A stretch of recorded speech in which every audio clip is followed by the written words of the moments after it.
Students, आप सभी का फिर से वेलकम है आपकी अपनी क्लास स्टडी ऑल ओवर में। और जैसा कि इसका पार्ट फर्स्ट आ गया था पॉलिटी का, मैंने अभी अपलोड किया था सुबह ही। और इसका पार्ट सेकंड है, मैंने उसमें बताया था आपको कि क्या होते हैं भाग, क्या होते हैं अनुच्छेद, क्या अनुसूचियाँ क्यों होती हैं, इनकी हमें क्या ज़रूरत पड़ी, पॉलिटिक्स पढ़ने की हमें क्यों ज़रूरत पड़ती है, क्यों लिखना पड़ा संविधान, इन सब चीज़ के बारे में मैंने डिस्कस किया है। जाके उसको देख लेना चैनल पर। अच्छा, अब हम बात करते हैं इन आर्टिकल्स के बारे में। इनको हम याद करते हैं, मतलब इनको याद करना, इनको हम समझते हैं कि क्या इनसे हम कैसे हम इनको हमें हमेशा हमेशा के लिए समझ सकते हैं और याद रख सकते हैं। तो जैसा कि आपको पता है प्रैक्टिकल क्लास है, तो देखते हैं। अच्छा, मैंने बताया था कि जैसे संविधान लिखा गया तो सबसे पहले उसमें नाम डिसाइड किया गया भारत का, कि जो आर्टिकल सबसे पहला आर्टिकल था। आर्टिकल का मतलब है किसी भी किताब के लिखे गए वो नोट्स, वो पॉइंट, वो बिंदु जिन पर हम अमल करेंगे। तो जैसे कि पहले आर्टिकल की बात करूँ मैं, अनुच्छेद 1 की, तो उसमें लिखा गया है कि भारत का नाम डिसाइड किया गया। क्या कि भारत अर्थात इंडिया।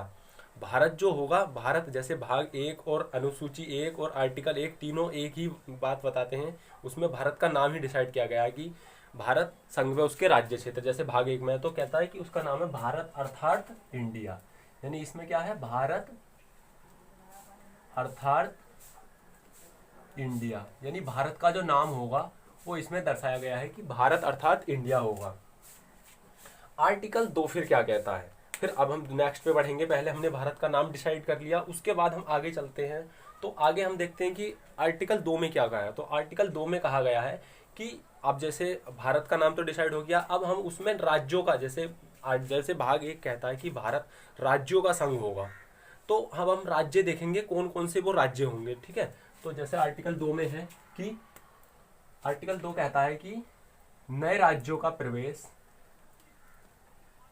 नए राज्यों का प्रवेश व सीमा में परिवर्तन, सीमा में परिवर्तन।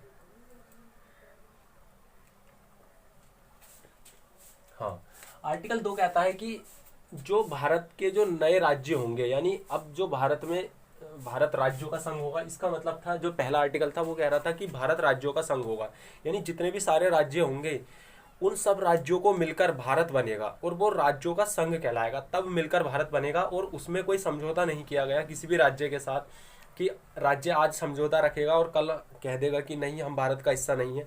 उन सब राज्यों से मिलकर ही भारत बनेगा। फिर आर्टिकल 2 में कहा गया कि नए राज्यों का प्रवेश हो, कैसे, जैसे किसी नए राज्यों को भारत में मिलाना होगा तो वो किस किस आर्टिकल के अनुसार मिलाया जाएगा। तो नए राज्यों का प्रवेश हो, सीमा में उसकी परिवर्तन करना है तो वे। ठीक है, आर्टिकल 3 भी यही कहता है कि वर्तमान राज्य में परिवर्तन, नाम में परिवर्तन,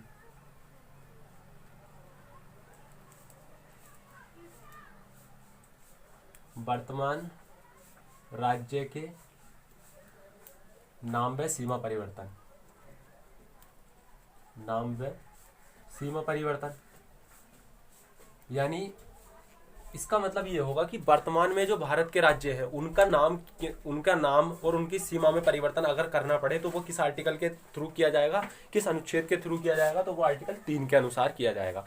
ये बेसिक है, बहुत सिंपल है, इसमें कुछ समझने वाली चीज़ नहीं है, आप खुद ही समझ लीजिए। पहले भारत का नाम डिसाइड किया गया पहले आर्टिकल में, फिर दूसरे में बताया गया कि जो नए राज्य होंगे उनको कैसे मिलाया जाएगा, फिर तीसरा जो वर्तमान में राज्य हैं उन पर क्या विचार किया जाएगा, उन सब चीज़ के बारे में। फिर आर्टिकल 4 जो है वो 2 और 3 की व्याख्या करता है। देखो हमें सारे आर्टिकल पढ़ने हैं, हम 11 अभी हम करेंगे 11, उसके बाद जितने भी होंगे 50 तक समथिंग सारे हम करेंगे, क्योंकि क्या पता कौन सा एग्जाम में आ जाए। ठीक, तो आर्टिकल 4 कहता है कि जो 2 और 3 को अगर हम लागू करेंगे तो वो आर्टिकल 4 में दिया गया, उसका ब्यौरा जो दिया गया वो आर्टिकल 4 में है कि 2 व 3 का 2,3 आर्टिकल का लागू होना, यानी इनको जो हम लागू करेंगे तो वो आर्टिकल 4 के अनुसार करेंगे। फिर आता है आर्टिकल 5। देखो यहाँ तक एक ये कंप्लीट हो गया आपका भाग 1, यहाँ से लेके यहाँ तक 1 से लेके 4 तक आपका भाग 1 कंप्लीट हो गया पूरा। मैंने बताया था ना कि भाग 1 में क्या है, भाग 1 में है भारत राज्यों का संघ, और इसमें आर्टिकल कहाँ से कहाँ तक आते हैं, 1 से लेके 4 तक के। अब ये यहाँ से 5 से लेके और 12 तक वो कंप्लीट होगा, 5 से 11 तक कंप्लीट आपका रहेगा। ये जो भाग रहेगा ये रहेगा भाग 2, और जिसमें रहेगी नागरिकता। जो दूसरा भाग होगा उसमें रहेगा कि भाग दो, यानी कि भाग दो में रहेगा नागरिकता। अब जो हमने बना लिया, यानी हमने हमारे पास अब हमारी जनसंख्या भी हो गई, मतलब हमारे लोग भी हो गए, भारत हो गया, भारत के लोग हो गए, मतलब राज्य में रहने वाले लोग हो गए। अब वो लोग नागरिक कैसे बनेंगे, कौन कौन नागरिक होंगे कौन नहीं होंगे, उनके बारे में। तो आर्टिकल 5 कहता है कि संविधान के प्रारंभ होने पर नागरिकता, प्रारंभ होने पर नागरिकता, प्रारंभ होने पर नागरिकता। अच्छा, प्रारंभ होने पर नागरिकता, इसका मतलब क्या है, आप समझो इस चीज को। आर्टिकल 5 ये कहता है कि जो जिस समय भारत आज़ाद हो गया उस समय की बात कर रहे हैं कि 1947 से, और जब तक कि देश लागू संविधान लागू हुआ, आज़ाद होने से लागू होने के बीच उन उन सब बीच में कहा गया कि उन कोई भी व्यक्ति, वह व्यक्ति भारत का नागरिक होगा। क्योंकि हर किसी को तो हम नागरिक नहीं कह सकते ना। आज भी कोई भी बाहर बाहर का आके कहने लगे कि हम भारत के नागरिक हैं, प्रूफ देने लगे कि हाँ हमारे पास हमारे दादा या परदादा में से वो लोग लड़े थे और हम भी भारत के नागरिक होंगे, तो नहीं।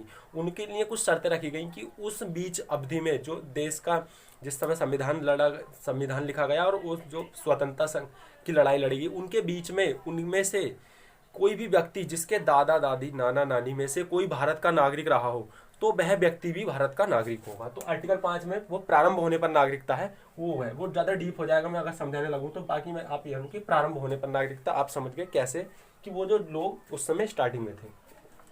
फिर 6 और 7 के लिए आप एक छोटी सी ट्रिक याद करना, जहाँ पे ट्रिक की जरूरत पड़ेगी मैं आपको बता दे रहा हूँ।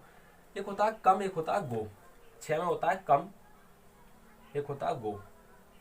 अब हुआ क्या कि कुछ लोग ऐसे थे जो आपको पता है कि पाकिस्तान का बंटवारा हो गया था एक दिन पहले ही, 14 अगस्त को वो अलग अपना देश बना लिया था उन्होंने।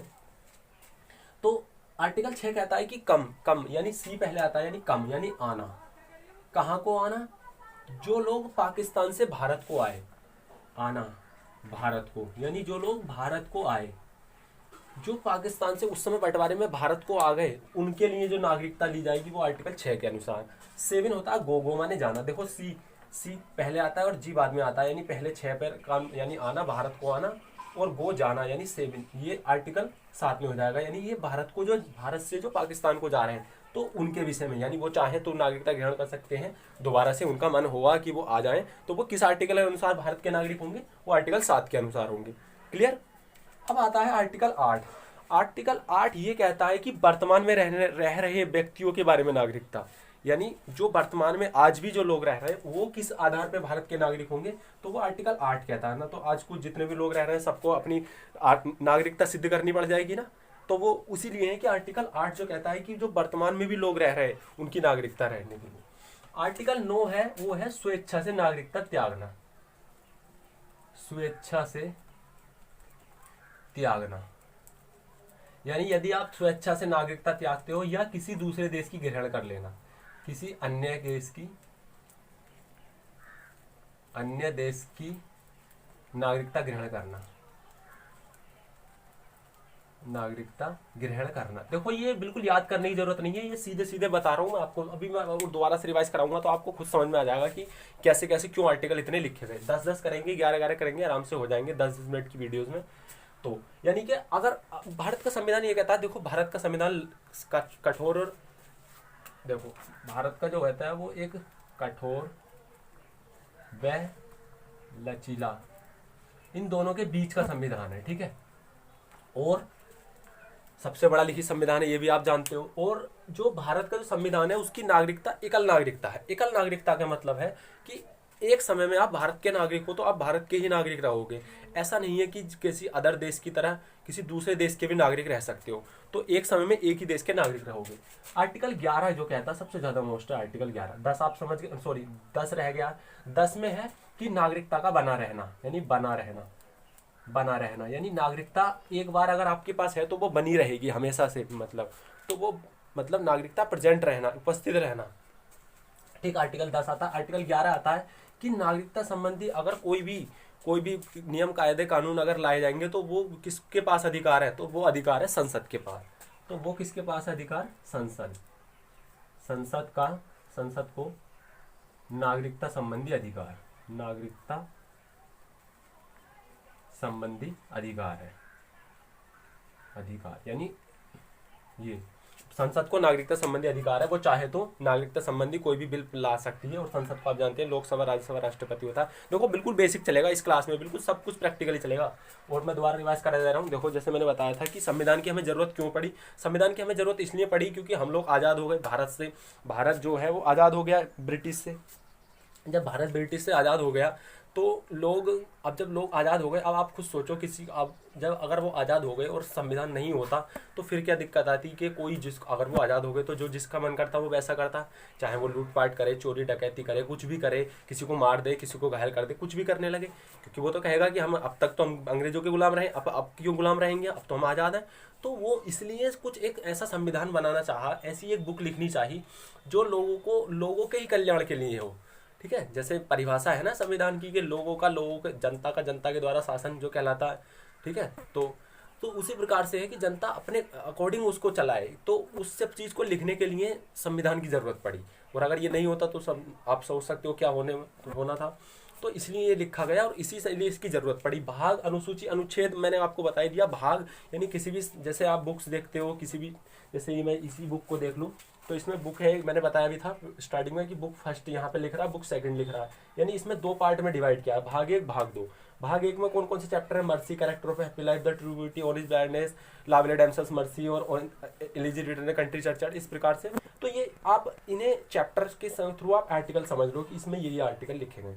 अनुसूचियाँ थोड़ी अलग रखी गई हैं इसलिए ताकि इनमें कुछ में जल्दी से अगर संशोधन करना पड़े तो पूरे संविधान में संशोधन ना हो। ठीक है, फिर आज के लिए इतना ही रखते हैं, काफ़ी लंबा वीडियो हो जाएगा नहीं तो। और आपको बिल्कुल बेसिक मिलेगा सब कुछ एकदम से प्रैक्टिकली, कि आप ऐसा सोचो कि संविधान आप खुद लिख रहे हो, जैसे मैंने फर्स्ट पार्ट में बताया था। ठीक है, थैंक यू फॉर वॉचिंग।